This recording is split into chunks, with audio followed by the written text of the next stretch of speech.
puțin, hai încă puțin. Fă tot ce poți ca să mă scoți din minți. Fă ce simți, cum simți, da. Uite-te de ce mi-e făcut că nu m-am mai făcut. Poți să leg niciun cuvânt de dacă vrei să-mi revineți zânii de pe fața mea că nu pot să respir. Așa, nu mă sufoca, lasă dragostea că mi-e rău deja. Hai arată-mi cât de bine te miști. Chiar cred că putem reziști. Asta-i genul de refren pe care tu renunți la subiect. Ai încredere în ce spun, dacă am o întrebare pot să te pun. Ăsta-i genul de refren pe care eu renunț la subiect. Am încredere în ce spui, dacă ai o întrebare pot să-mi pui.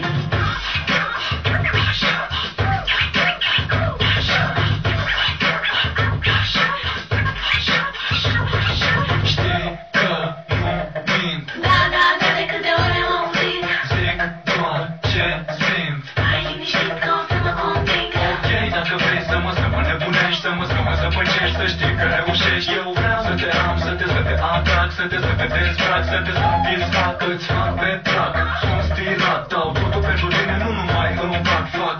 Tot ce pot să-ți fie bine cu mine reține, că mi-am strângere să vorbesc în neștire cu nimeni.